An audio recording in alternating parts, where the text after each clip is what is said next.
Good evening, parents. Welcome to EduTalk Show Episode 2.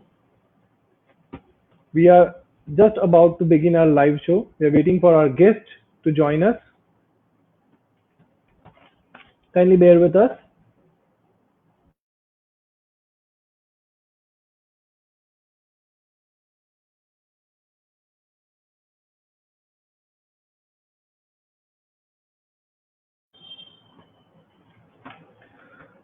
Hello, everyone. This is Amit Kumar Indrajit, Director and Chief Learning Officer from Little Millennium Vastral. We welcome all our parents and virtual viewers across the globe on EduTalk Shows Series 2, organized especially for the young parents by Little Millennium Vastral, Ahmedabad, India. Viewers joining first time are kindly requested to tap on like button to get all the updates regularly. We are present on Facebook, Instagram, Twitter, and YouTube. First of all, those who are joining first time, let me tell you what is EduTalk Show. EduTalk Show is one of the most effective, innovative, interactive professional learning resources for model parents of 21st century. Every coin has two sides. So the pandemic has. This pandemic has removed all the barriers and brought us closer to the technology. Our initiative behind organizing EduTalk Show is to be create and establish support system for all the parents facing problems and serious issues related to their child's growth, development, and education. Make sure to give us your valuable feedback about the program in our comment box.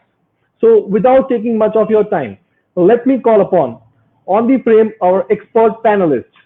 So, let me welcome our super specialist expert panelist who is coming all the way from Austin, Texas, United States of America. Ladies and gentlemen, please welcome Madam Angela Johnson. Hello, everyone.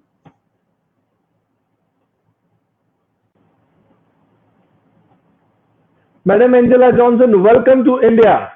Thank you. Thank you for inviting me. So, Madam Angela has worked with children and parents in various ways for over 40 years. She has been a preschool teacher and motor clinician, playgroup director, child development instructor, home daycare owner, nursery director, parenting coach, and nanny, just to name a few.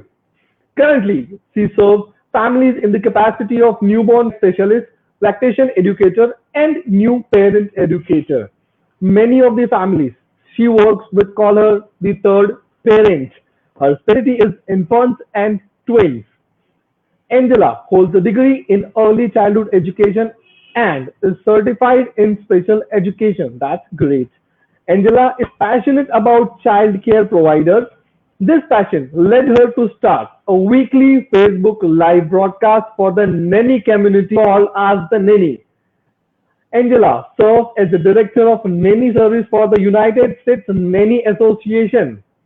She is also an advocate for children's and nannies' rights, a member of the National Domestic Workers Alliance, a member of Childbirth and Postpartum Professional Association, and has been a member of International Nanny Association. Angela travels throughout the United States and Canada doing motivational speaking, engagements, interviews, professional development workshops, and many personal development retreats. Wonderful. Wow. Ma'am, after reading your introduction, I feel our parents are going to really enjoy and they will get all the queries resolved over here. Madam, welcome to EduTalk Show Episode 2. Thank you. Thank you. It gives me immense pleasure by inviting Dr. Patel, sorry, Mr. Devang Patel, Managing Director, Little Millennium Vallabh Vidyanagar, Anand, a center which has maintained the legacy of being the largest and biggest amongst the Little Millennium preschool in the country. Mr. Devang is guiding, mentoring, and leading the school with more than 500 kids and 100 staff members. Mr. Devang is proficient and learned teacher and counselor associated with education field from last decade. Mr. Devang is self-driven and loves to work passionately with young minds. Sir, welcome to our show. Thank you, Amit bhai. Hello, Nancy. Yep. Hello, Nanny. How are you? I'm good. How are you? Good. Hope all the parents enjoy the talk show today. Um, Further to Amit Bhai. Thank you, Devangai. Now, let me welcome our third panelist, Dr. Rekha Kumari Singh.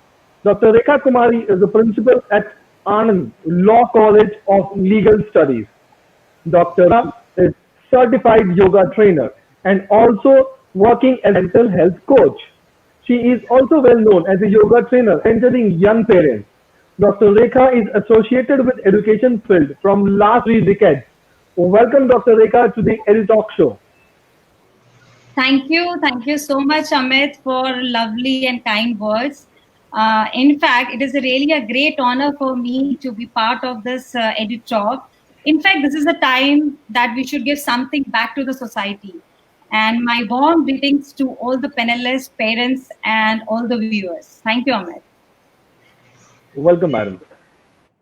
Now, let me welcome our parents from our own school, Dr. Palak Patel, mother of Vian Patel, studying class Emerging Wings. Madam will join us soon. Meanwhile, let me welcome our second parent panelist, Ms. Ful Makwana, who is father of twins, Hurst and Husty from us, Ready to Fly 1.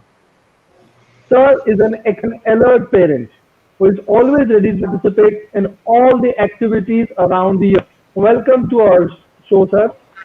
Hello. Thank you. Hello, everyone. Hello. Hello, hello. Hello. Thank you for this arrangement. This is a great privilege to us. Hope this will help us a lot in the future with your experts' guidance further. Thank you. Welcome, sir. So, without wasting of much time, let's start our conversation. Get magical solution from all our first panelists present over here. Before we start, a small instruction for our parents and digital viewers. Please feel free to drop all your queries in comment box and we will revert you with a smart solution. So, we are going to ask a lot of questions today and we'll be getting a solution from expert panelists over here. My first question goes to Nanny Angela. I hope you don't mind, madam, calling you Nanny. No, my children call me Nanny all the time. Okay. What are some ways we think how can talk to our children about their emotions? How we can talk with them about their emotions? Because from last 5 months, madam, kids are at home. They are learned into the four walls. Can you please guide us how to talk about their emotions? Well, I would say to start out with play because that's what they do best. And you have to come out of your adult brain and get down on their level and play. Your imagination, open up your imagination. When they see that you're on their level, they're more willing to talk to you. I use, I'm not sure if you're familiar, I use the Mr. Potato Head, who has all these little faces that you can put on there. And a child was going through some things, and I just took out the Mr. Potato Head and I started fixing his face. And I said, should I give him a smiley face or should I give him an upside down face? Because he may be mad. And he grabbed his Mr. Potato Head and he started sticking things in there. And he said, I'm giving an upside down face because I feel sad. I said, oh, do you? I said, well, how do you think mommy and daddy feel? And so he grabs another potato head because we had like 5 or 6 of them there. And he sticks the little frowning eyebrows on there. And then he sticks the mouth that was smiling. He turns it upside down. He said, that's daddy because he screams all the time. And I was like, oh, you never know these things are going on in children's minds until they tell you. And unless you give them the opportunity in a safe space, which is their play, which is what they do best, you never know these things until you sit down and you just kind of coax them into a conversation. When you coax them into a conversation, they will tell you anything. I used to work in a preschool and I would go by the housekeeping where everybody or the stove and the refrigerator and everything. And the kids would say, you have to be the dog because the dog does this. And you have to be the mama because the mama says this. And you have to be the cat. And they would assign roles. And when one child would start talking, no, no, no, that's not what the dog says. The dog says this. And then mommy says this to them. And you can find out about anything that's going on in their household, anything that's going on around them, anything they feel, they will bring it out because they're in character. So getting into their play is a great way to start, getting into their emotions. The takeaway of this question is that we need to come down to a child level when we want to understand what they are trying to say, their emotions. Right. I would like to ask the same question to Dr. Rekha Kumari. How we understand the emotion of a child? See, it is very important. First of all, when you see the research as per the Institute of Medicine, which says that child actually start learning from the womb, and the moment what you carry the emotions in, that is in the mother, the child is learning itself.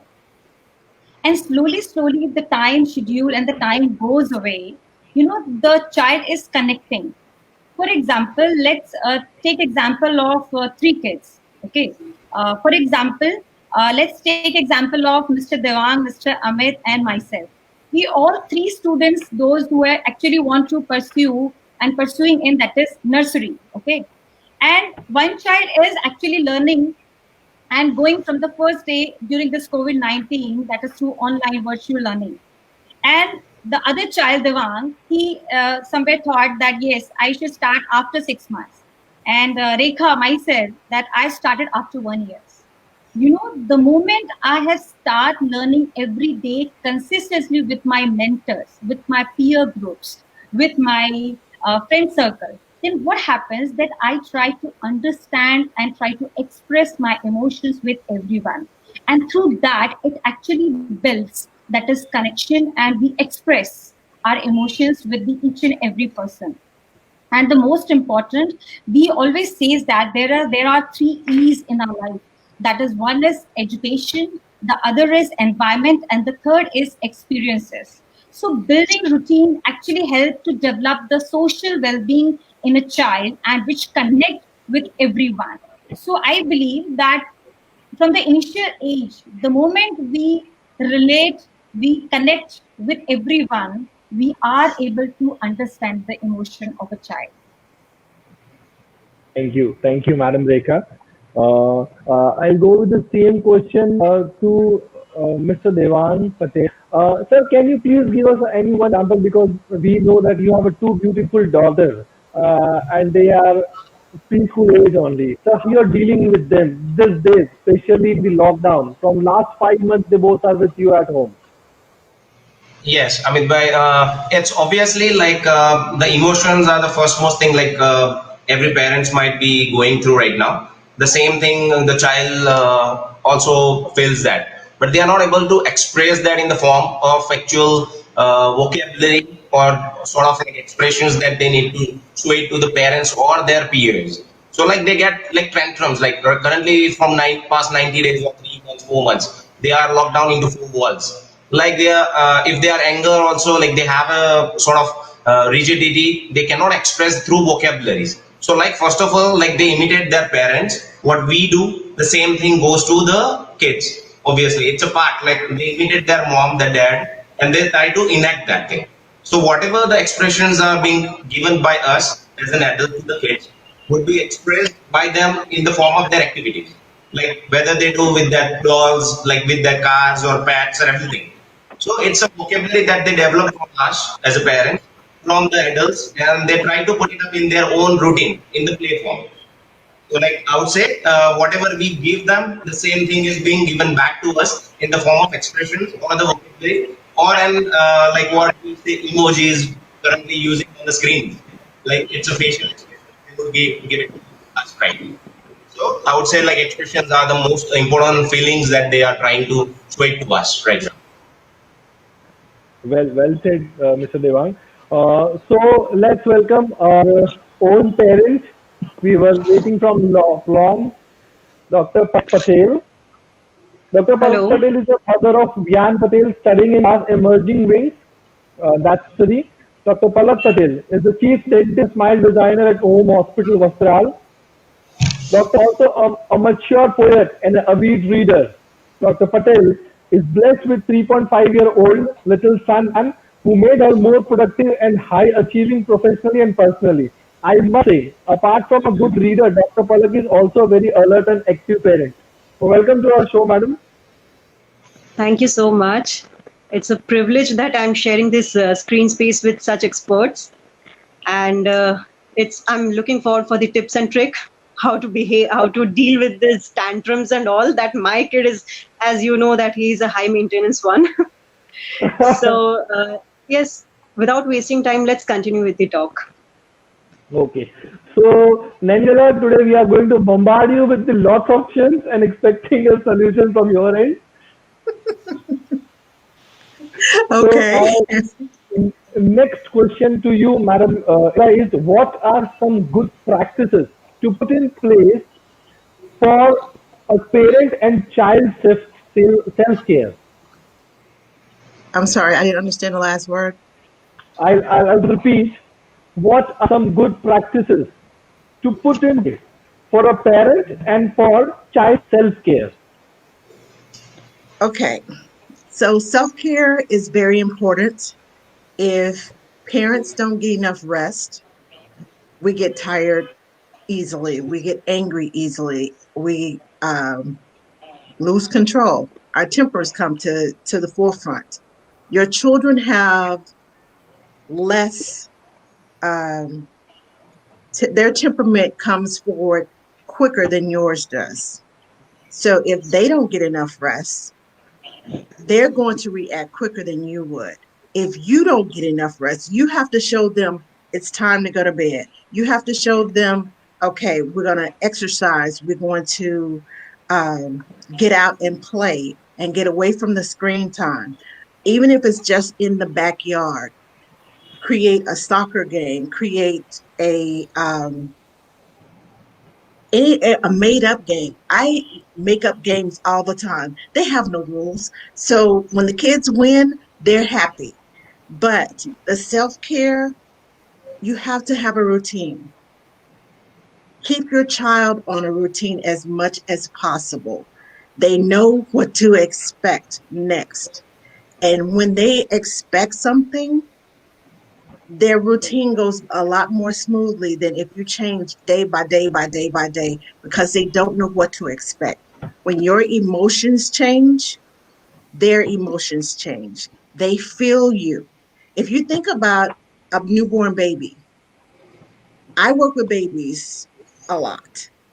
And sometimes the grandmothers and grandfathers, especially in the grandfathers, they're very nervous about holding that child.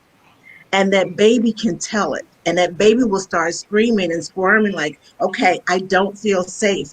Get me out of here. And the next person comes along, picks them up, and they're just perfectly fine because they feel safe and secure. Babies pick up on your feelings.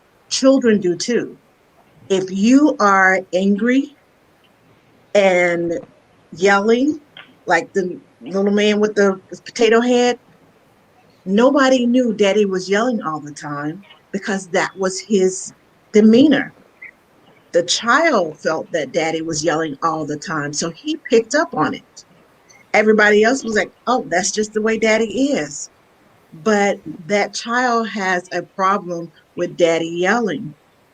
And if you change your routine and you get enough rest and you take care of yourself, show your child that you're taking care of yourself and how important it is to take care of yourself, they will follow you.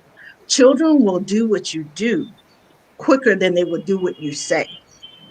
So if you find yourself getting angry and you find yourself feeling this pandemic, it has feelings of depression.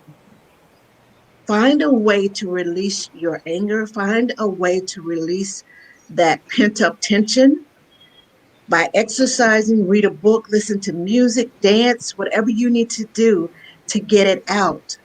Show your child ways of getting past that angry point without your temper just coming and start yelling and screaming and hitting and whatever the case may be. Show them that you know how to uh, relieve anger. And they'll say, well, why are you dancing? Well, I was just feeling a little angry. And I figured that if I listen to some music and dance around a little bit, my happy endorphins will come back and I'll feel much better. They'll do the same thing. You'll find them dancing. And they're like, well, why are you dancing? Because I was angry and mommy and daddy turned on the music and I'm going to turn on the music too and I'm going to dance. Give them ways to get past that emotion. That's self-care. I need a nap. Why do you need a nap, mom and dad? Well, I'm feeling a little tired and I need a nap so I can feel better and I can come back and I can be strong and I can play with you. We can have a whole lot of fun. But right now, I'm just a little bit tired. How about you come and take a nap with me? And they will, most of the time, when you talk to children in a still small voice, instead of raising your voice, they will listen to you a whole lot better and you get a lot better reaction than when they react, you react. It's just going to cause one big explosion in the end. But if they react, you're still quiet voice. Okay, I know you're angry. I know you're upset, and it's okay. When you finish when you finish with your tantrum, when you finish being angry, come, let's talk. I'll be over here doing whatever. That's the time when I find uh, a new toy that we haven't played with for a while, and I'll bring it down and I'll start playing, and they'll see me playing and they'll jump up. What are you doing? And that anger and all of that tantrum is gone. They forget all about it. We as adults hold on to it. Kids, they forget about it and they move on to the next. You have to show them ways that they can get past their anger and deliberately show them, deliberately tell them, this is what I am doing. Not just turn on the music and just start dancing. Tell them, I'm feeling a little angry. So I'm going to do this. I'm feeling a little tired. I'm going to go rest. When you give them words and when you give them explanations for why you are doing things, all it takes is a few extra words. When you give them those words, they think about it. Mommy's doing this, daddy's doing this. And if you continue and consistently give them words so that they can repeat those words and they understand those words and they see your actions going along with those words, they understand better. Now, it may not work 100% of the time, so don't think that's what's going to happen, but it will improve if you are consistent about taking care of yourself, eating well, resting well, finding ways to get over your anger, and expressing that to your children.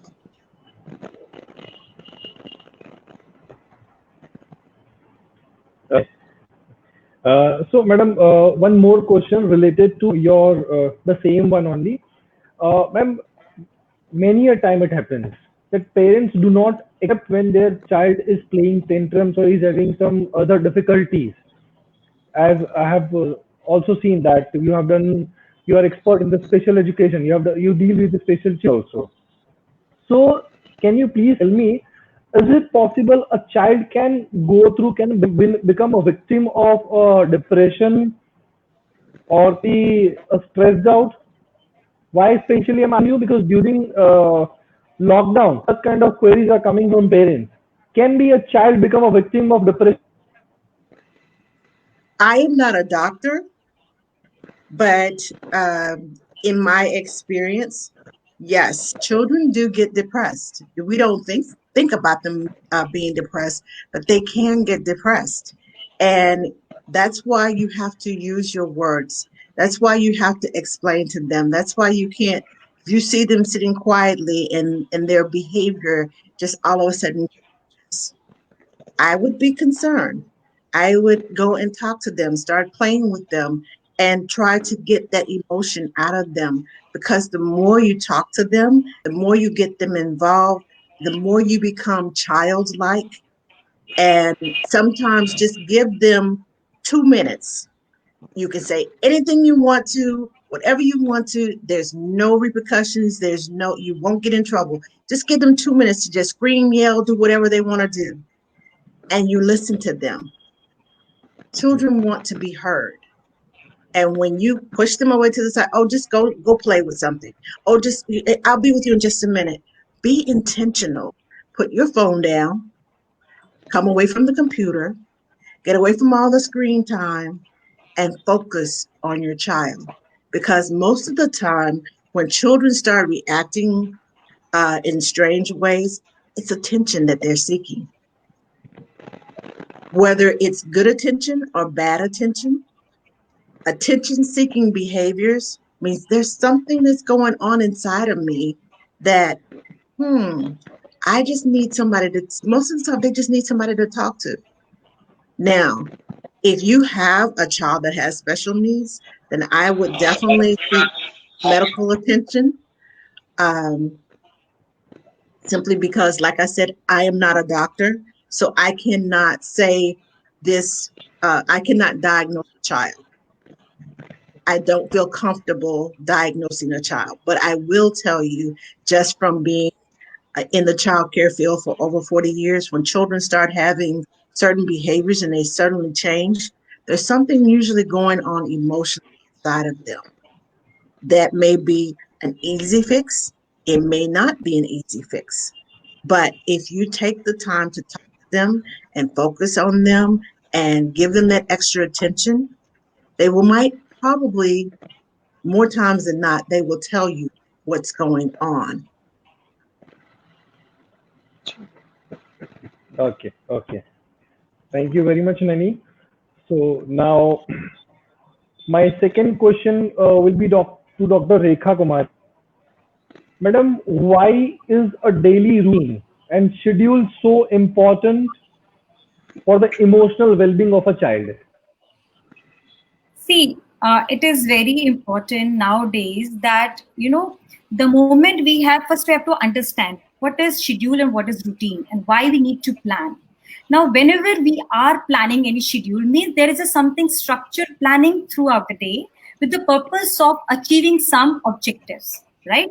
And somewhere we believe that whenever we have a structured planning for anything in our life, definitely we are always approaching towards development. And when it comes to child development, it is very, very important. Nowadays, what happened, like for example, if any child is going to school, you know what happened? The child itself has certain discipline. For example, the child will wake up at some period of time, right? Thereafter, definitely he or she will have some virtual learning. Thereafter, again, the child will have some that is gross motor development, that is free play time at home. And apart from that, that is some homework, some that is play time with the family members. Then we have some other like creative interest, what they are doing. So what I consider, the moment they have a education, once they are getting from the school that is an expert, because when we go to any doctor with some treatment, we always prefer, once we have a specific issues or specific problem, we try to approach to that special doctor. So in the same manner, the teacher, the mentor, what they guide, because at early age, each and every aspect has to be considered, that has to be taken care. And what I feel, that the moment they are connected with the mentors, with the expert, that is in the preschool, this is the early age foundation. And we always say that whatever you are creating through the childhood from 1 to 10 years, that is a foundation, and that will be throughout their life. You will not believe that whenever I see students in my colleges, sometimes I feel there are certain gaps, there are certain challenges. And we are blessed that because of this virtual approach, virtual platform, that parents are blessed that they are getting that awareness, which was not there in the previous or ancient times.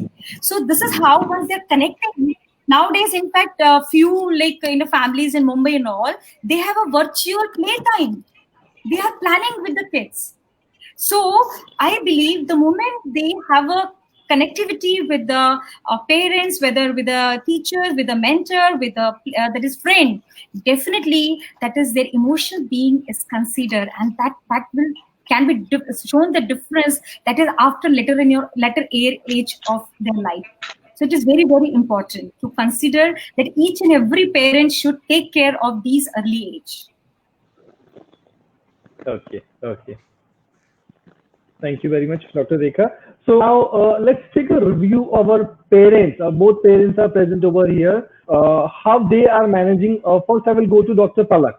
Ma'am, can you please tell me how you are managing the daily routine of Vian? So it can be fruitful for other parents. How you are managing the timetable? How is it a structure for him? How you are going ahead? Over to you, madam. See, first of all, I would say that Vian was not adapting this online classes and all. Uh, as you know, that he is not getting used to it so easily. I used to be a Okay. helicopter mom at that time of my butterfly kid, I would say. But slowly and gradually, what I say is rituals over the goals. Like I'm following the ritual that, okay, 5 minutes he is giving to the online class. Okay, that's fine. After that, he'll be giving 10 minutes and gradually he'll adapt it to 1 hour. Till now, Okay. he's not adapting till 1 hour, but I'm slowly and gradually making him. I used to sit in front of screen and he would say that, Mama, you're liking it? I said, yes, I'm liking your teacher so much. She's speaking so nicely. Then he would say that, okay, let me try. Same thing happened with his books also. That he always used to say that no study, Mama. I don't like studies. So but what my mistake was, I would tell you one thing that few days back, Vian told me that, Mama, I don't like books, I don't like crayoning, I don't like pencils. I said, why, baby? Everyone is liking, and why don't you like it? So he just told me that because that makes you sad. If I'm not doing it properly, that makes you sad. So I'm not liking it. So what Oh, I learned from my mistake was I was not appreciating whether he's doing zigzag line, that tracing lines like slanting line and standing lines and all.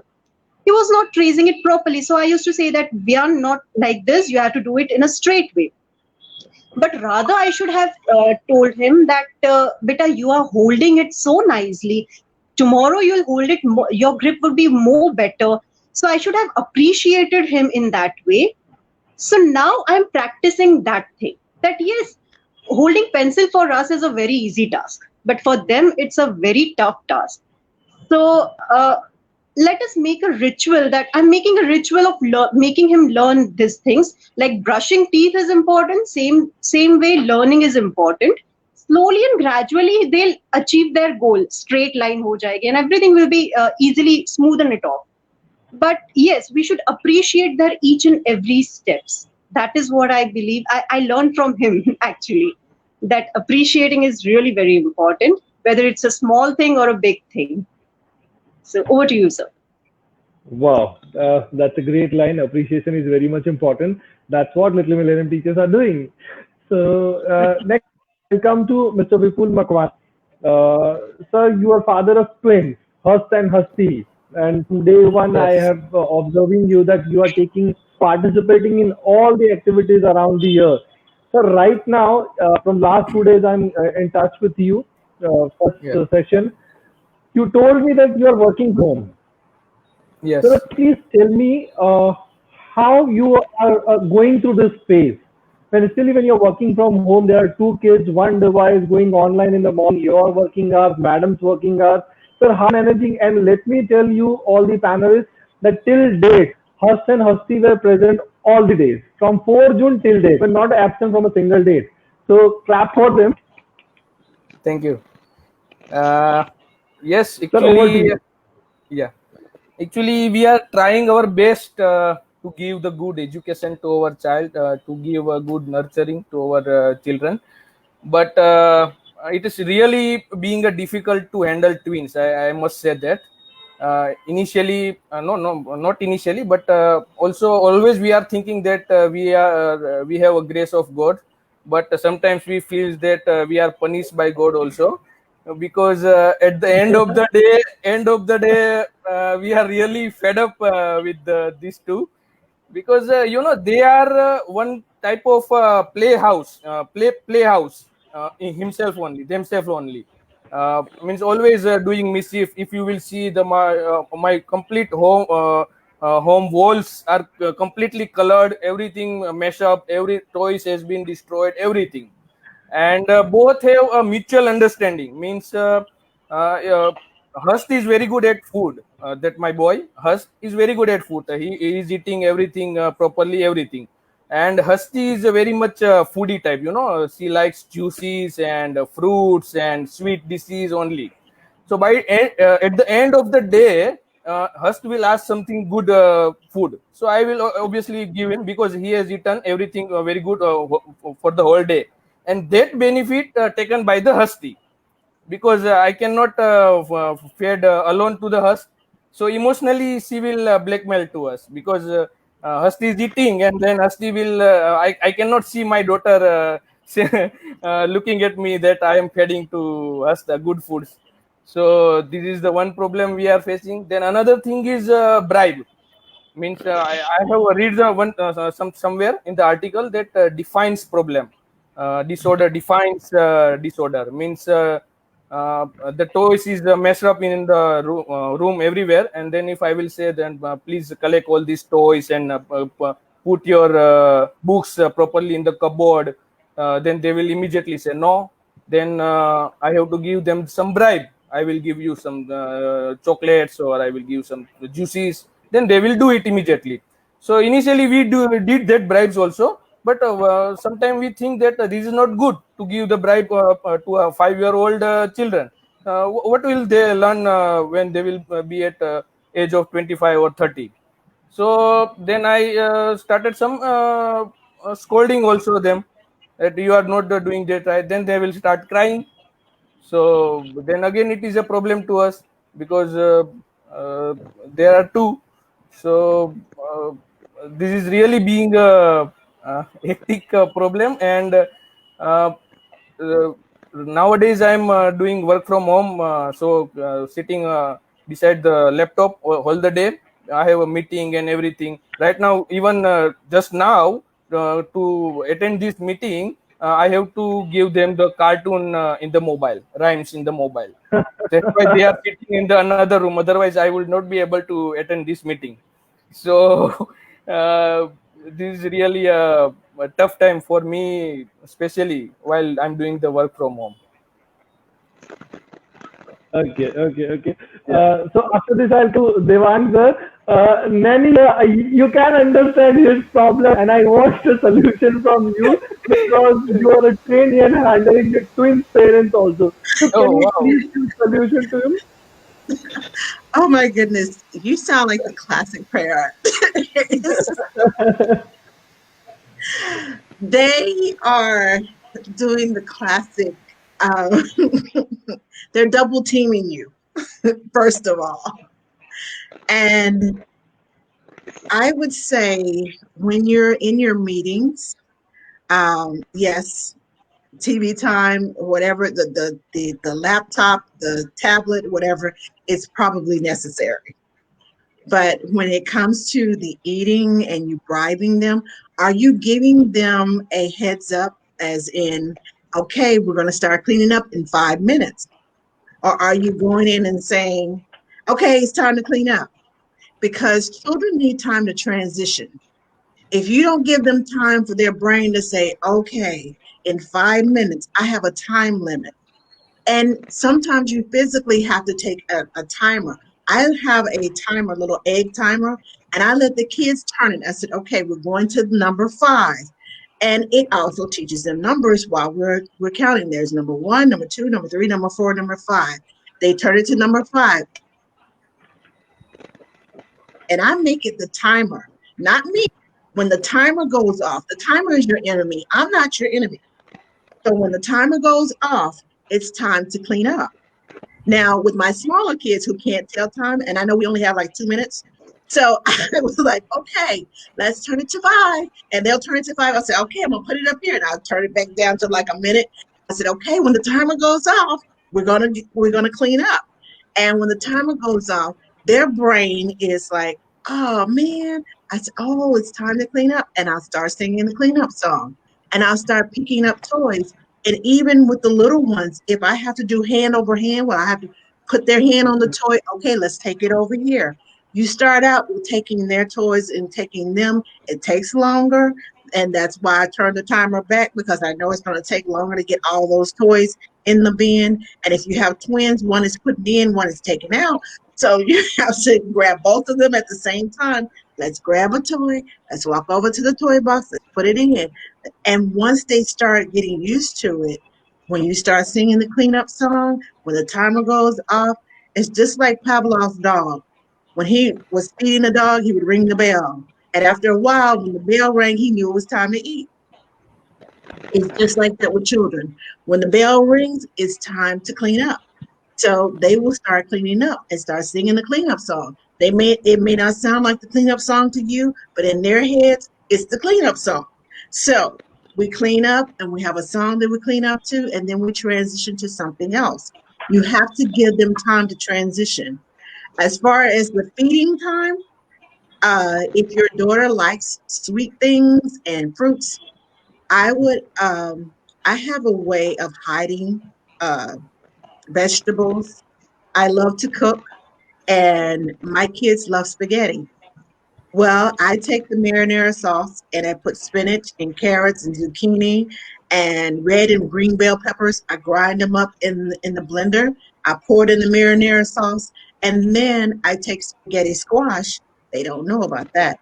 I hide that from them. They think it's spaghetti because it comes out stringy like spaghetti, and they're eating vegetables. They don't know it. They just know it's good. Sometimes you have to hide things from them to get them to eat them. And then as they discover this is what I'm eating and they realize I like this, then you can share, okay, well, that's what's in here. Really? And sometimes when you let them cook with you, children will more than likely eat what they prepare. I used to have a little boy, mom was trying to get good foods into him.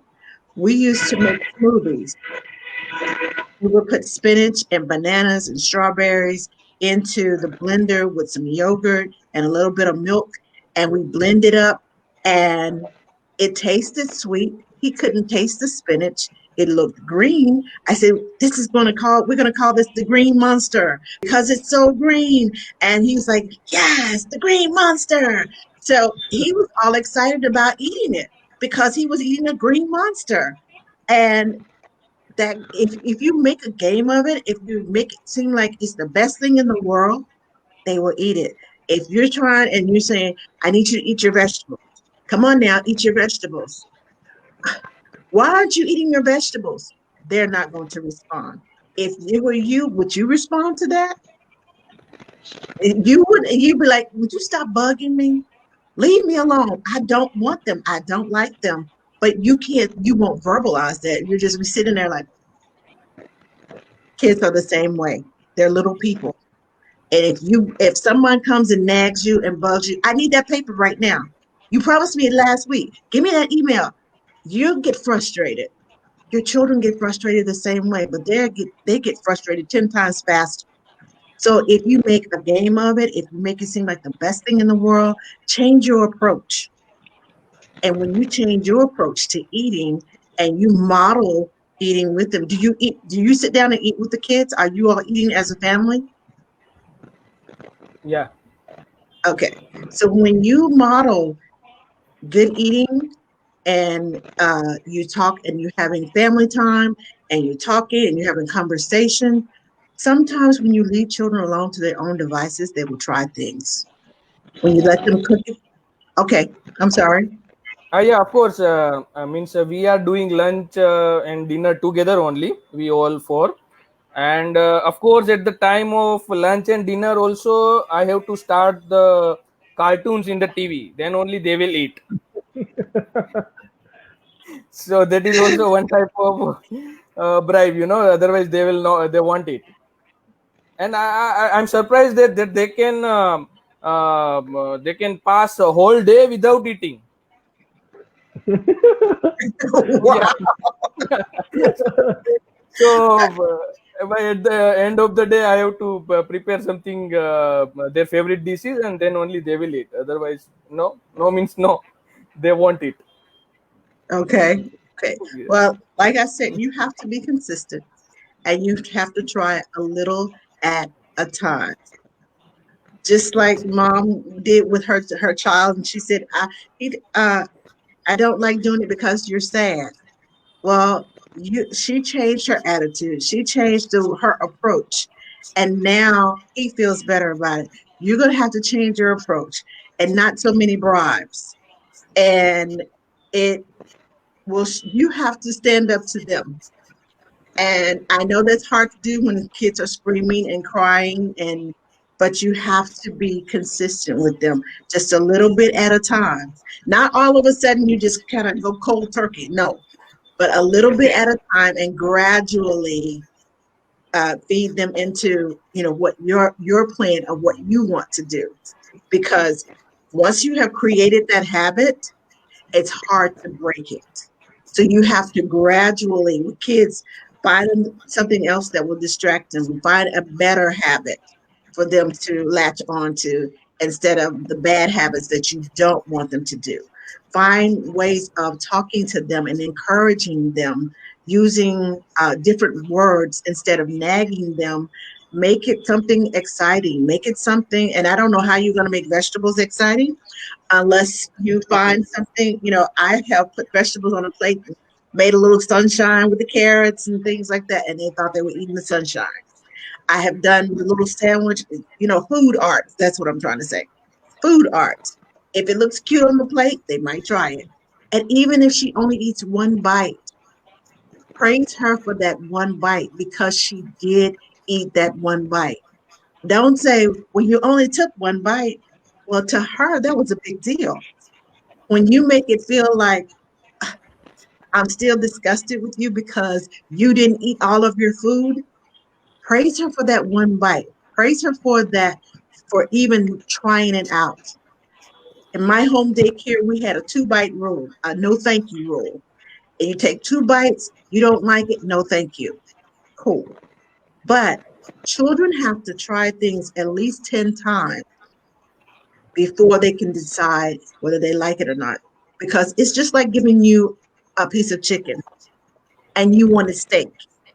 Your brain is thinking steak, steak, steak, and they give you chicken. You're like, I'm not feeling this. This is not what I wanted to eat. But if they put steak in front of you, you're like, oh yeah. Your brain is like, yes, steak. Chicken, not so much. Your children have the same emotions and same feelings every day. I am not feeling the carrots. I am not feeling the broccoli. I don't want the spinach. Whatever vegetable you're putting in front of them, they may not like it that day. But have a 2-bite, no thank you. Okay, I tried it. Done. Thank you for trying it. You did great. And then sometimes it's all the way it's the way it's prepared. I may not like boiled shrimp. I may want fried shrimp. Boiled shrimp, I can see the veins and everything. I don't like that. With it covered in some batter and dipped in some sauce, I love it. So it may be the way you're preparing food. So try it different ways.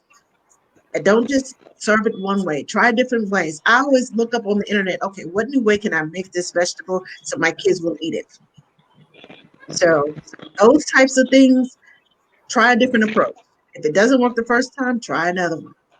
When Yeah. your kids see you trying new things and doing new things, they will start trying new things. Yeah. It's all about you. You show them how to react. You show them what to do. They will do what you do more times than what you say. More time. Okay. I agree. Yeah. So that Definitely. was a great solution given by Nanny that we need to maintain consistency to get any good results. and also try different approach.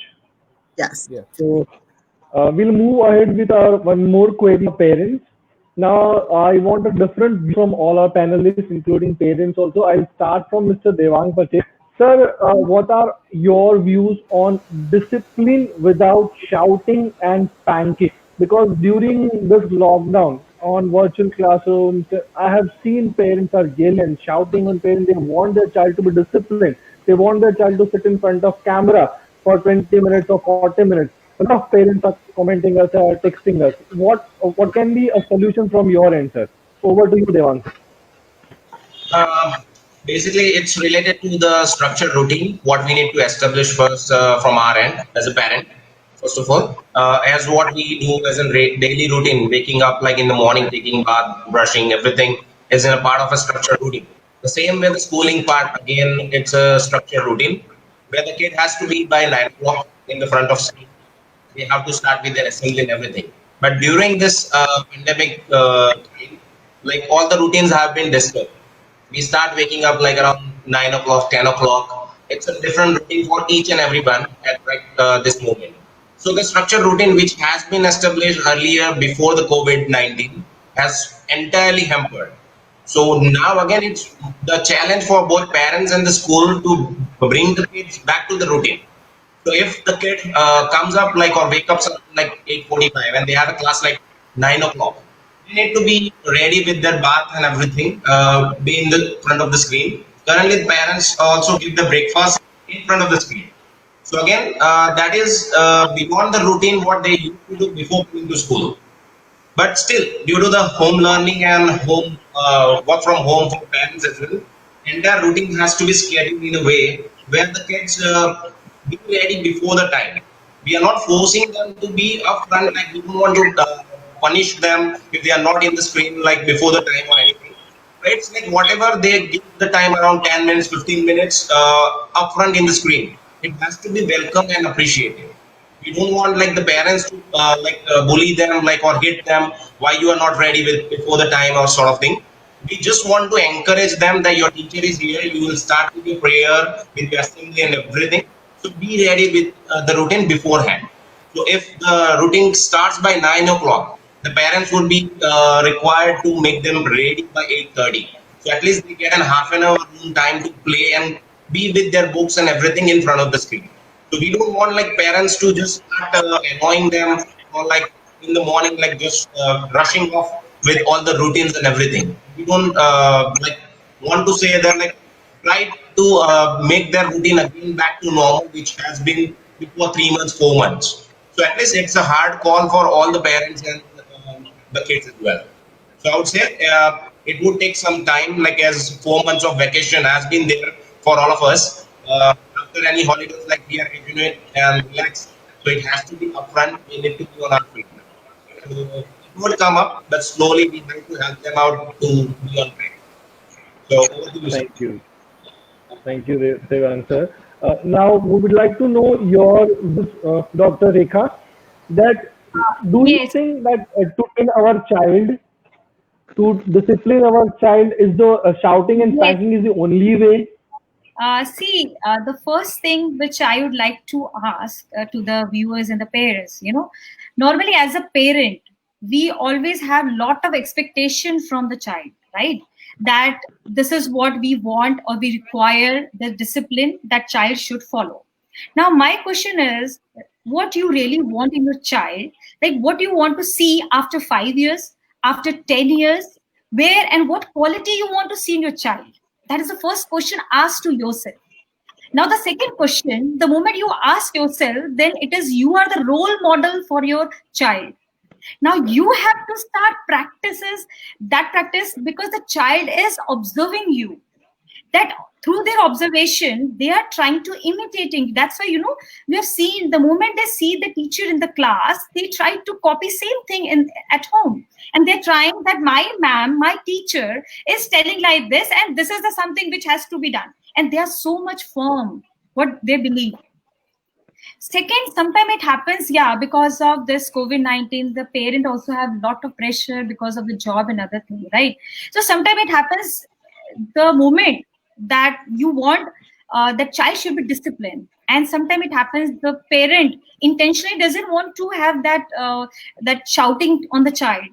That time it happens that you have to find out the trigger, that why that time you are shouting on your child. So you have to change, that is the emotion and the things what you are getting that time. The moment you will try to incorporate consciously, and trust me, after some period of time you will find out that yes, the child is listening, the child is observing, and what you really want in your child, you can see the difference. Over to you, Amit.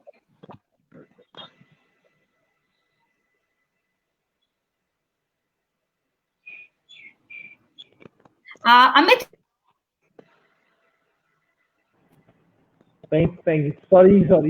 So, Mr. Vipul Makwana, I would know from you, what are your views, sir, how you are dealing with your child when it comes to discipline? Yes, it is. Personally, I will say that I have been to a Sainik school. What do you say that? And I am by qualification I am an engineer. So obviously for discipline, personally I will say that of course maybe Nanny especially will scold to me also. I am sometimes too much angry to my children, and sometimes I slap them also, and that sometimes is happening every day. So because that happens because of my frustration and a lot of works from the home, and they mess up everything. Then they harass his mom also. So their mom come to me and saying that they are not listening to me. And then I got angry, and then first I will scold them. Then if they are not listening to me, then sometimes I slap them also. So this should not happen, but it's happening. I am being honest. I am telling you that this is happening to me. That happening every day. So please guide what can be done for that, and So, Nan, especially over to you.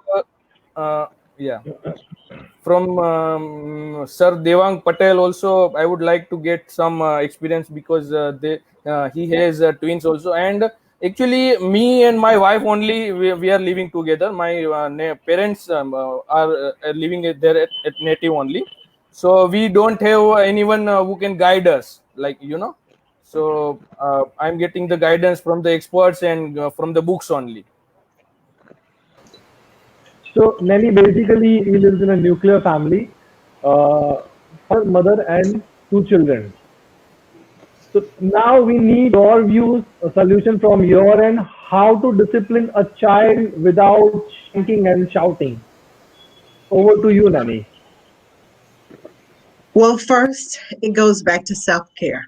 You have to change your perspective and calm down. Before you go to the kids, take a breath, breathe. Breathe in for 5, out for 7. In for 5, out for 7. It calms you. Find your calming place before you go into chaos, because a storm and a storm coming together, it's like a hurricane and a tornado coming together, and somebody's going to go flying somewhere, because both of them are full of wind and stuff just goes flying. You don't want your kids to be part of the debris that goes flying, because their hurricane and your tornado came together. So somebody has to be the voice of reason. You're the parent. Breathe. And instead of yelling and screaming, find your still small voice. When I speak to my children and I tell them, I need you to clean up. I've asked you 5 times. It's time to clean up. They'll look at you like, what? What is he saying? What's going on? And they will think you are crazy, because you've never talked to them before like that.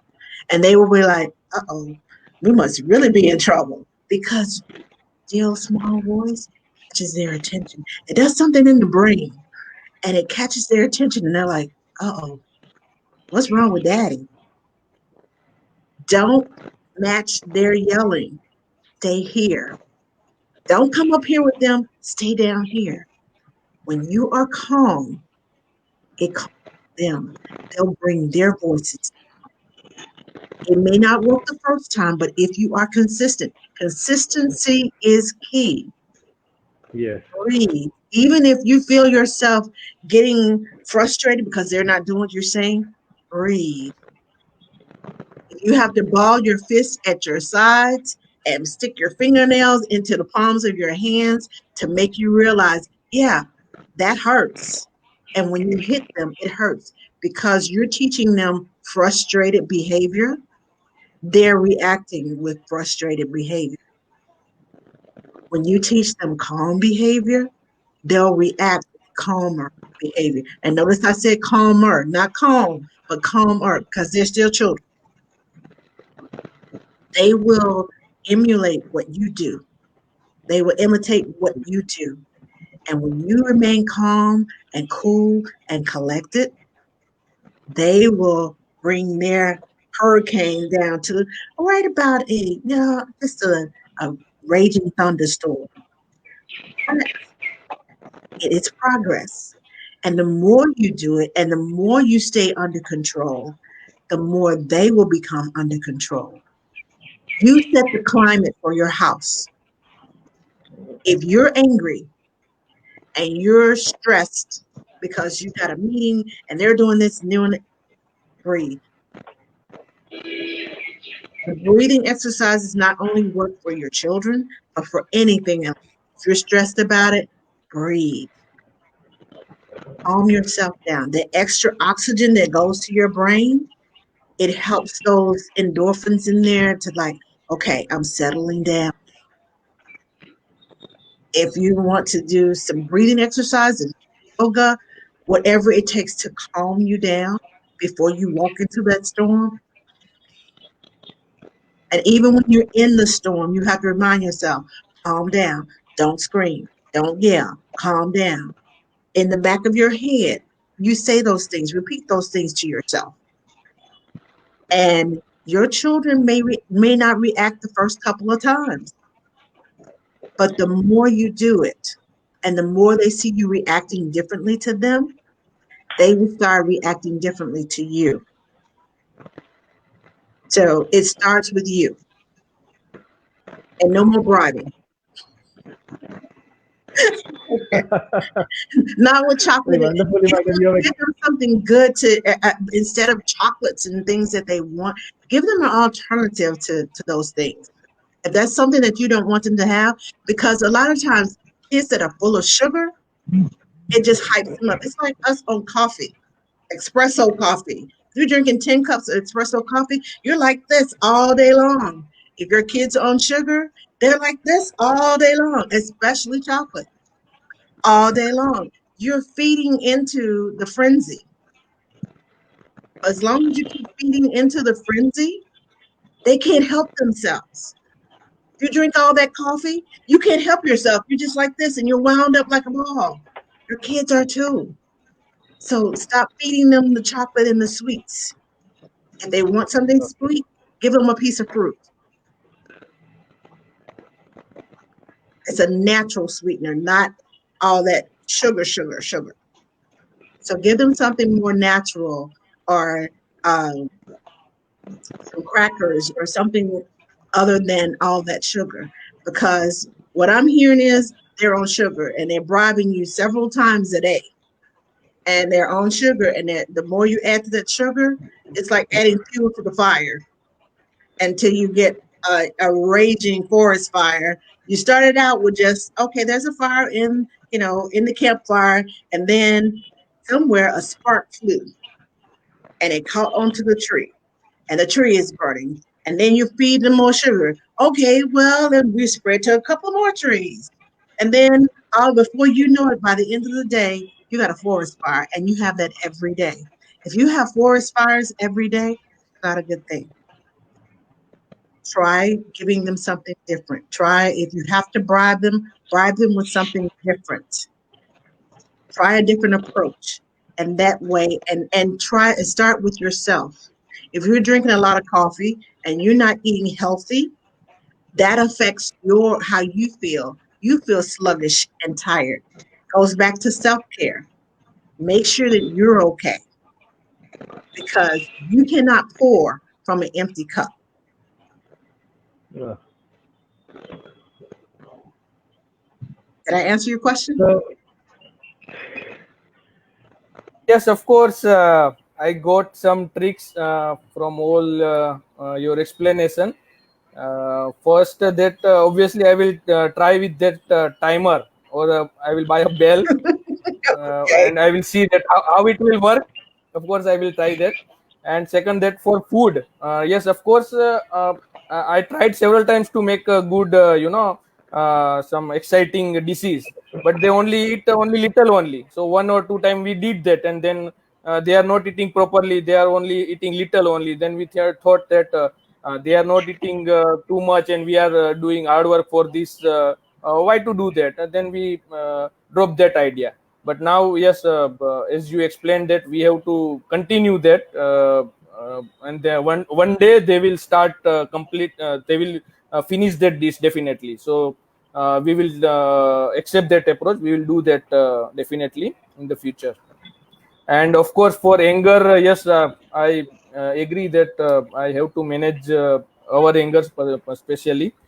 I have, especially, when I am too much angry, you said that you have to take a lot of oxygen. Yes, of course, by breathing. And I used to go to the terrace when I am too much angry. You can understand that.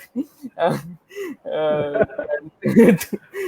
on the terrace, and yes, by smoking, I reduce my anger. But now, yes, we have to find out some another approach with yoga and exercise and something like that. Yes. So we will. I will definitely do this. What you have explained. Thank you for You're guidance. welcome. And also give them a timer. Give them a transition. Give them Yeah. time to transition. Even with the Yeah. timer, don't just turn the timer on and say, and stick it up there. And when the bell goes off, you tell them it's time to clean up. Give them a transition. Let them be a part of the transition by letting them turn the timer, and then put it up where they can't reach it, because they will go back and they will turn it and keep turning it and keep turning it. So Right. trust me, 5-year-olds, I call them the little negotiators, because they know how to negotiate anything and Yeah. make you think I should be doing this because. So don't let them negotiate you out of what you're supposed to be doing. Yes. Right.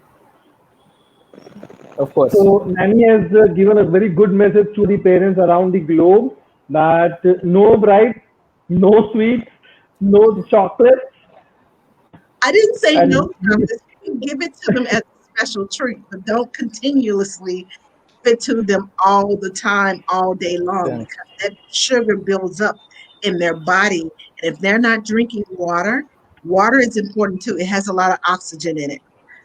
Be well hydrated. When you're not well hydrated, that has a lot to do with you not feeling well and being angry. So you yourself need to be well hydrated too. Sorry. so I hope, Mr. Of course. Vipul, you might have got all the answers to your queries. And one Yes, small of piece course. of advice, please quit. Yes, of course. Yes, of course. I'll come to Nanny once again. Why Nanny is it being healthy during the COVID-19 so important for the young ones? What are your views? Because these days parents are suffering a lot, as Mr. Vipul Makwana and our parents keep on complaining that their kids are not eating healthy food. Now is the time when you need to start serving healthy, because your children need to build up their immunity so they won't get sick. Because if the kids get sick, you're probably going to get sick because you're taking care of them.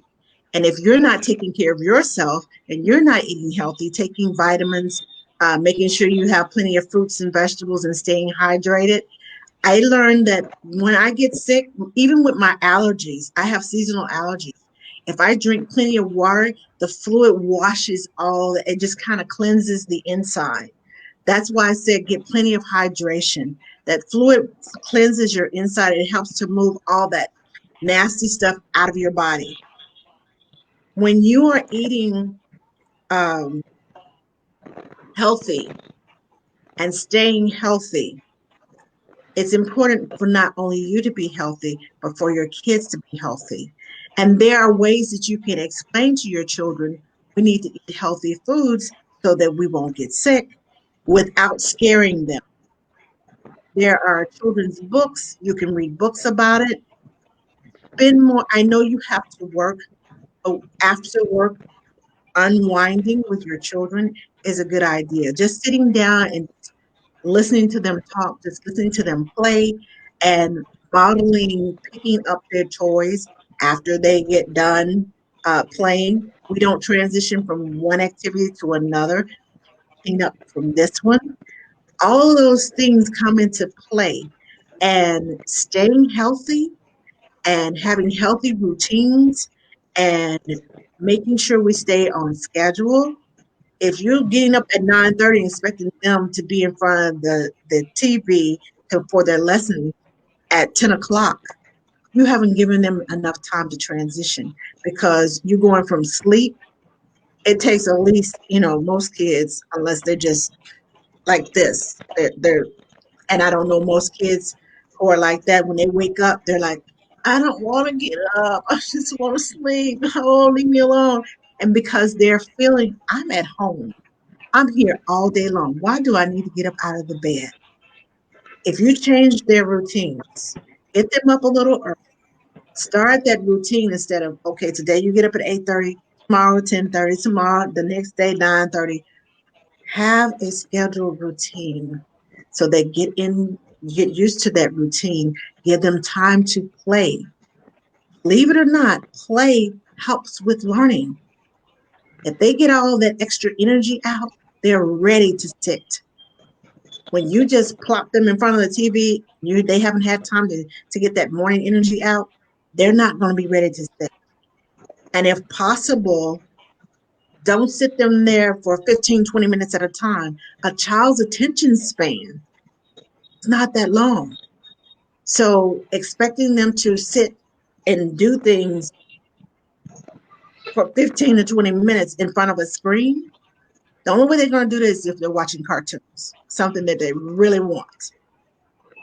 Now, you can tell them once you get done watching, doing our lessons, we can have cartoon time. That will be their reward. Instead of you're watching cartoons at breakfast, well, you've given them what they want already. So they're not going to want to do their lessons. I want to continue watching cartoons. Why do I have to do this boring schoolwork? Why do I have to do this? And you're going to get complaints. Turn the TV off in the morning. Have conversation. Keep it low key and calm. Let them play. Get out all their aggression. Get out all that wiggle jiggle time, as I like to call it. Give them a wiggle jiggle time. And then they're ready to come in front of the screen. And once we finish with our screen time, you can watch cartoons. Once we finish with our lessons, we can watch cartoons. And know your child. If you know your child's attention span, 3 minutes, get the best 3 minutes out of them that you can. Don't try to force them into longer than that 3 minutes. Give them 3 minutes for 3 or 4 days. Then 3.5 minutes, then 4 minutes. Gradually extend it. Just like you gradually take that bad habit away, gradually extend their time. You are training them. You don't run a marathon just because you get up in the morning and say, oh, I'm going to run a marathon today. And you get out there and after the first mile, you are just passing out because you didn't train for it. Train your children for that marathon that you want them to go to. If you want them to get to that 15 minutes, you got to start a little bit at a time. Slowly, they're still learning, they're training, they're little. And their brains between the ages 0 and 5, they're like sponges and they soak up everything. So intentionally do things for them and with them, because they're going to soak it up. Set examples for them. Give them words so that they can express themselves. Talk to them, not at them. When you sit down and you talk with them instead of at them, and you tell them, go do this, go do that, go do this, go do that. If that's the only time they hear your voice, that's what they're going to give you back. We don't want to do that. We don't want to do this. We don't want to do that. If you sit down and you talk to them and explain to them, this is why I want you to do this, this is why we do that, and do it while they're playing. You think they're not paying attention? Children multitask better than adults. I promise you. You don't think they're hearing what you're saying? Wait until you get in front of important people. And then they start spouting out words that they've heard you say. And you're like, oh my God, where did that come from? And it sounds just like you. So be an example for your children. Take time with them. Spend time with them. And I know it's going to take extra effort on you, but once you give that extra effort, I promise you it will pay off in the long run. But you have to be consistent, and you have to do it at least once or twice daily. Start out once or twice daily because it's just training for you.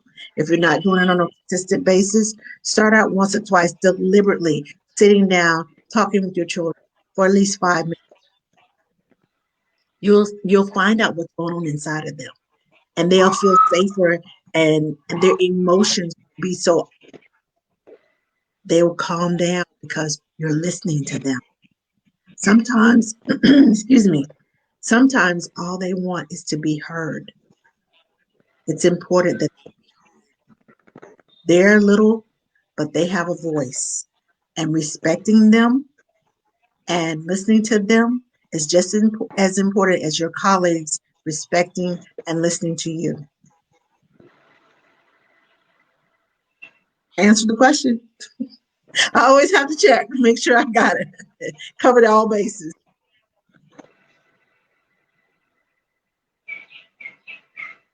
I can't hear you. You're muted.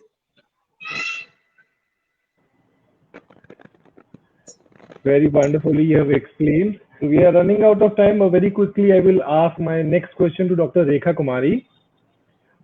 Madam, as you are a mental health coach and also yoga trainer, would you advise for a child between 2 to 6 years to do exercise? Is that exercise essential for them? See, normally the moment we hear exercise, we have a mind and thought process that we have to go in gym and we have to do something bodybuilding. Okay. But when it comes to child, it is about their physical activity and playtime. And the moment, once everything was regular, then somewhere we can see and we can observe that their playtime is there in the school through the gross motor activities, right? Then they have a evening playtime, and sometimes it happens they do little house chores with the help of their parents. So it is very important because the moment the child is doing any physical activity, it actually balances their emotional, their mental, and their physical growth. Okay? And it is said by the researcher that for the toddlers, they need minimum 60 minutes that they should do physical activity. But once we talk about preschool, minimum 120 minutes they need to work out, in which we can include, because once the child is at home, the parents should actually teach them that they can be independent with different types of activities they can do at home. Okay, and apart from that, once they have a timetable, once they have their physical that is playtime, they can do numbers of activity. Already in the school we have a role play method. Okay, you will not believe, my daughter, she is in 10th, and still yesterday also she is like, mama, we want to play hide and seek. So sometimes the child needs, and we have to. Okay. The second is we have a different concept for the child, that is story yoga. So the moment the child is listening, the story they are enjoying, and they are performing, that is story yoga. And apart from that, already I think I have seen one of the concept from Little Millennium itself, which I really appreciate. That is chair Zumba. With music, the child they really enjoy. And there is the one thing, that there is an entrance, the moment the child do such activity, actually it create and balance that is emotions and physical development. And the most important part, which I would like to recommend to all the parents, that if you are doing chanting or mantras, okay, especially Omkar, which has so much of power that in some of the countries it is the healing process. It is used for the people who are in depression, who are, they are paralyzed. So I believe the moment, because the chanting of that is mantra, it actually helps to align the chakras of a child.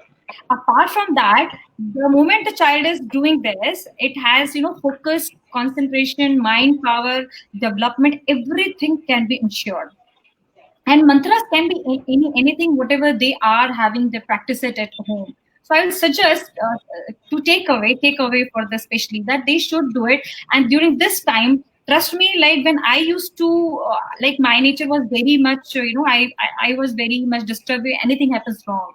But after doing the continuous process and practices, trust me, now I'm very calm, and I'm able to observe and analyze things instantly. I don't react. So this is how, the moment you involved, and it is compulsory, and during this period I believe the child has to be go through these number of activities. And apart from that, kids, they enjoy that is animal posture yogas. So they can also go for that, and parents can go for various walk and animals walk, they can enjoy. So that can be also practiced. But I really strictly recommend that minimum of 120, that is minutes, has to be ensured with the different physical free play time, or different these type of activities, which is really going to balance all these three elements in a child. Over to you, Ahmed.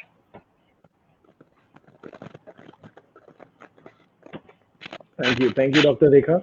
So, very quickly, I will ask Dr. Palak Patel that, Madam, have you ever got such kind of a thought during this COVID-19 that Vian was very much calm before, but now he is whiny, clingy, and having tantrums? And if yes, then how you are dealing with it? Surely we will get the solution from Nanny, but we want to know your views also. Yes, of course. Because we were right now following just our profession and leaving these studies to you all, right? So obviously now handling both things together is a tough job for a parent, and we sometimes get frustrated. But as I told you that Vian himself is teaching me many things. I'm learning from him that, Mama, you are making this sad face, I'm not liking. So now I think I'm getting a bit calmer. But as everyone, Nanny, Mr. Devang, Dr. Rekha, everyone told that rituals are very important.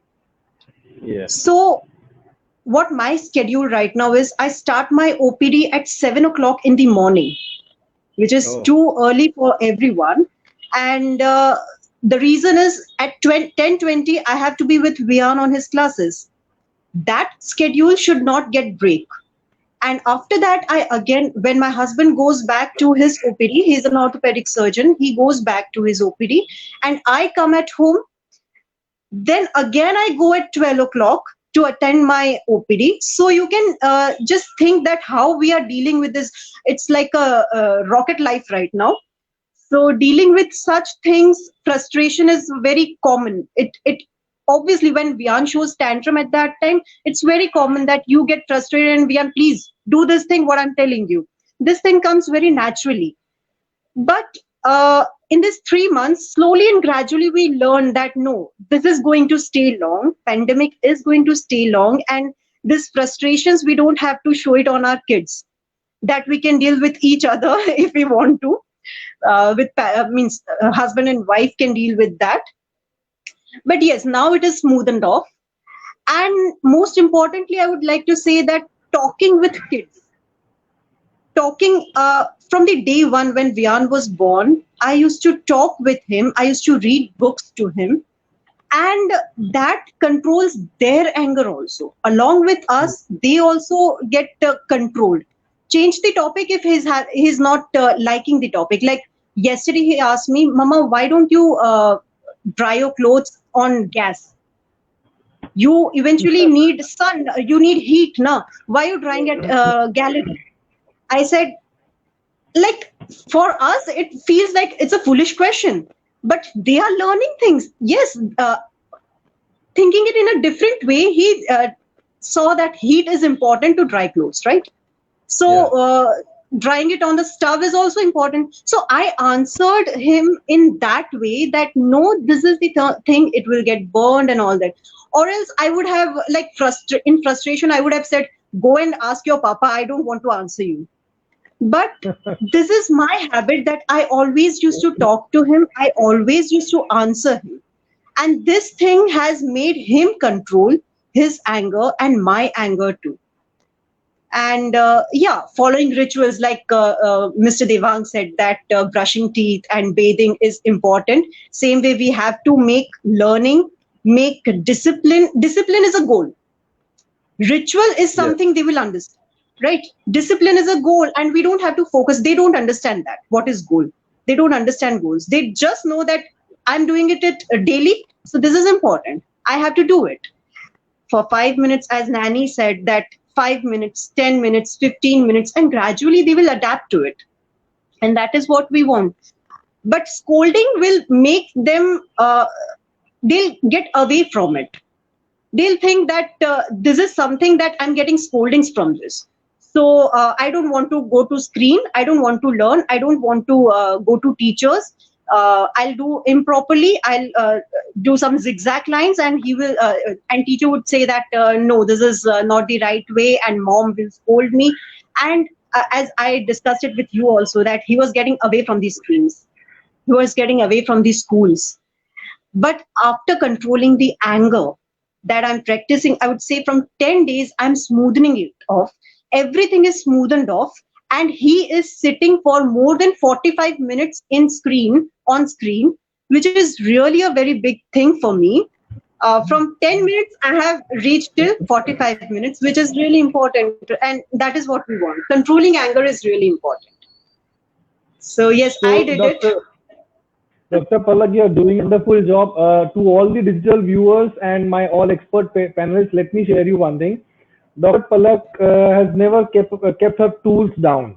Whenever we are creating a problem, she used to call and say, "Sir, I don't want to stop learning. I will attend virtual class if Vian will not, but tell me how.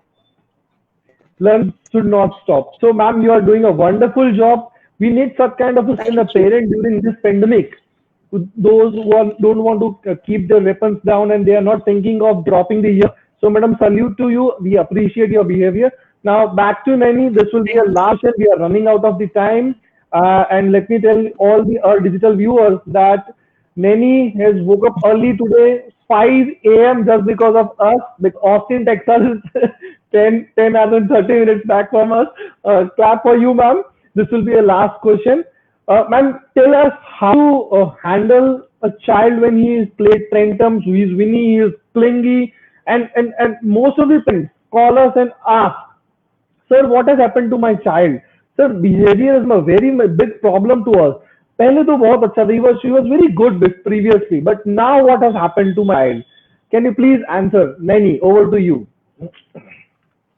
Your child is feeling emotional. They're hearing things from the outside world and people are dying and all this other stuff. So my first suggestion is do not have the news going on the loop. You may want to listen to the news, but understand that your child does not understand everything that is being said in the news. The news shows all these graphic photos and pictures, and your child sees those things and internalizes those things. If they're seeing, it's one thing to see it in a picture book and everything turns out okay at the end of that picture book. In the news, everything doesn't turn out okay. So if your child is internalizing them, especially 3 and 4-year-olds, they see people hurt. They have empathy. And they're thinking, well, what if that happens to mommy and daddy? And they don't want you to leave. They don't want you to go anywhere. They're clinging to you because They saw this on the news, or they heard you talking about it with one of your friends about somebody getting sick and then they didn't get well, and then, and then their friend got sick. All of those things are happening around them, and then they're inside the house and they can't go out, they can't spend time with their friends, they can't talk to their friends, they can't play with them like they used to. All of these things are heavy on them. You just think your child, he's supposed to be happy and happy go lucky, and they're doing, but they have emotions just like we do. They may not be able to express those emotions and tell you about those emotions, so they act out. It comes out through their anger. They don't know how to control those emotions, so they cry about it. They get angry about it, and they can't tell you, I'm angry because I can't play with my friends. I'm angry because I can't go to school and play. I'll go to the park and play on the playground equipment. I'm sad because I don't want that to happen to mommy and daddy. I'm sad because I don't want that to happen to me or my brother or my sister. They don't have the words to tell you all of that. That's why it is so important that you sit down and talk with your children about what's going on their level. Why it is so important that we eat healthy, so that, if they start talking about, well, all these people are getting sick. Well, that's why it's so important that we eat healthy so we won't get sick. We take our vitamins, we drink our milk, we eat our vegetables so we can stay healthy and strong, and it helps us not to get sick. Flip that conversation around to something positive so that they end up on a positive note, just like they do in their storybooks. If they are worried, they don't know how to tell you. That's why it's so important that you give them words.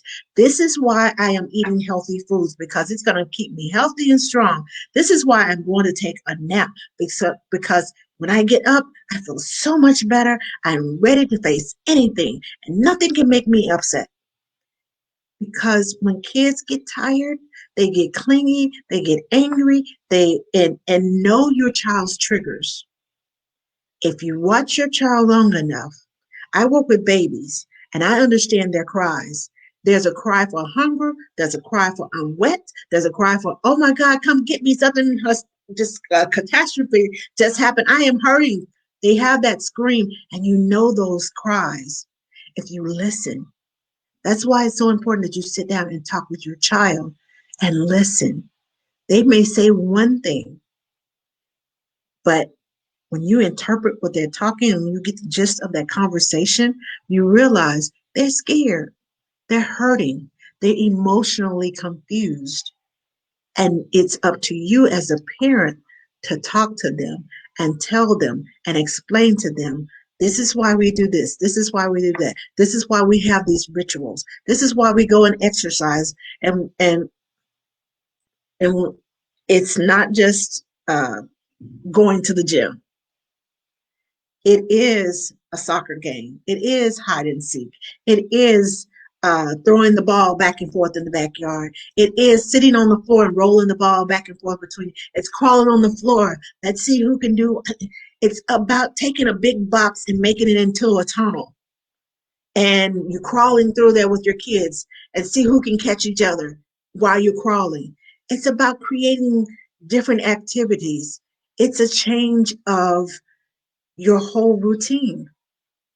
The world has come to almost a halt, and our routines have changed. But we're so fighting so hard to keep them the same, but it's not the same.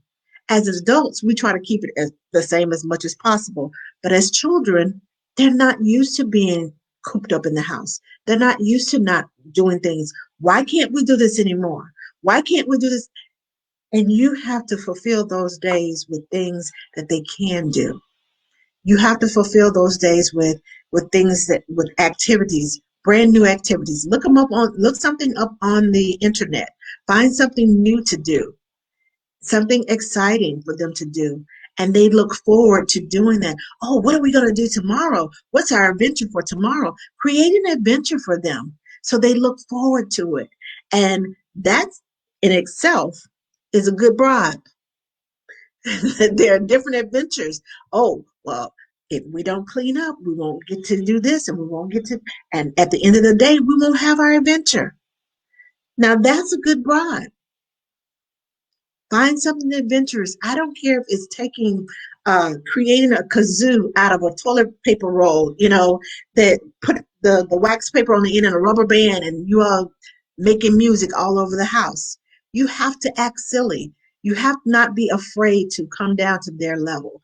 If you're always businessman and businesswoman all the time, they don't see you as their friends. They're missing their friends. And if that's what they're missing, you have to become that friend that they can't see. You have to play with them. You have to get down on your hands and knees. You have to get down on the floor. Now, maybe you want to change out of the business suit into some, more comfortable clothes.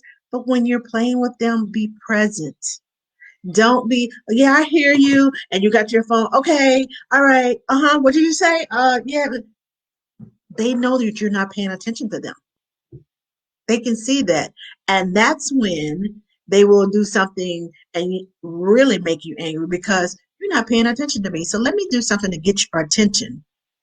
They don't care whether it's positive or negative. They got your attention. So if you'd rather be something positive, pay attention. Be present. I'm done.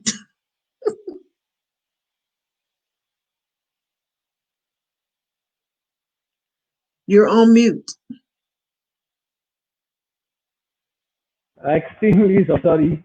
So we are getting more questions, but as we are running out of the time, we'll mail you the few more questions, Nanny, if you don't mind, so we can send it to our parents. Sure. Okay. Sorry, I was on mute. Okay, no problem. So thank you very much, especially our super expert panelist, Nanny Angela, for coming all the way virtually from Austin, Texas to us. We were talking from last few days.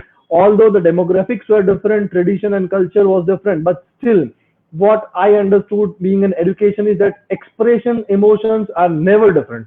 They are the same in whichever country we travel. So thank you very much, being all the way from Austin to here. Special thank to Mr. Devang Patel. Thank you, Dr. Amit Rita bhai. Kumari.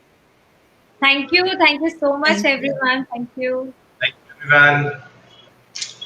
So thank you very much, Mr. Vipul Makwana and Dr. Palak Patel for giving your valuable time, and I hope whatever suggestions and advices you have given, it will be helpful to others.